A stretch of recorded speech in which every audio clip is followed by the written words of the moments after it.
On va vous raconter une histoire qui lie Nicolas Sarkozy et Mouammar Kadhafi, une histoire d'amour, une histoire de haine qui va aboutir à la mort de l'un d'entre eux. C'est pourquoi on a voulu faire une BD qui est le plus possible au ras du réel. Pour la première fois dans l'histoire de la République, la justice a mis en examen un ancien président, M. Sarkozy. Il est accusé d'avoir été corrompu par un dictateur étranger, M. Kadhafi.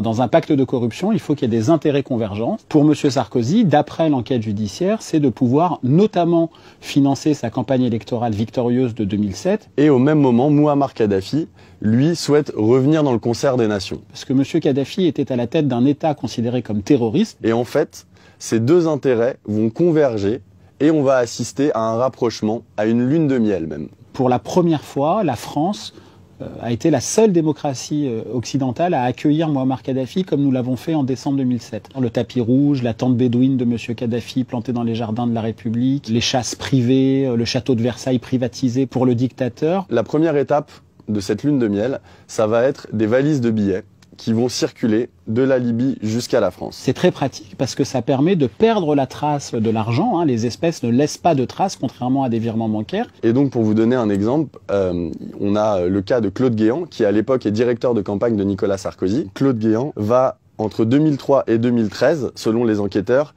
ne tirer que 800 € de cash aux distributeurs sur les comptes de sa banque.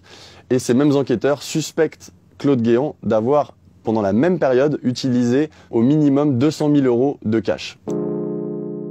Ce qui s'est passé, c'est que Kadhafi a commencé à énerver, on va dire, tous les intérêts occidentaux, principalement les Américains et les Français, en annonçant qu'il voulait mettre la fin à l'hégémonie du dollar et du franc CFA en Afrique et en créant un dinar or, en lançant un satellite pour en gros court-circuiter les opérateurs occidentaux. Il avait promis qu'il allait acheter quantité d'armes, des avions, des bateaux.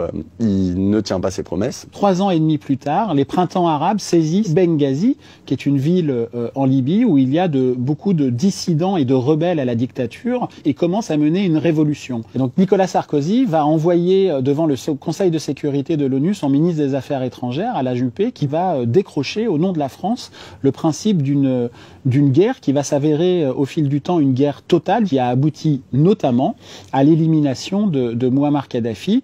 Dans cette affaire, il y a eu des morts, notamment l'un de ses personnages clés qui est Choukri Ghanem, l'ancien ministre libyen du pétrole, qui a été retrouvé mort flottant dans le Danube à Vienne. Et cet homme avait des preuves de cette corruption puisque dans ses carnets personnels, il avait même inscrit que selon lui, son pays, la Libye, ne donnait pas assez à la France pour pouvoir orienter sa politique. Alors aujourd'hui, il y a plusieurs personnes mises en examen. Le principal mis en examen, c'est Nicolas Sarkozy lui-même, qui est mis en examen pour corruption, recel de détournement de fonds publics et financement illicite de sa campagne électorale en 2007.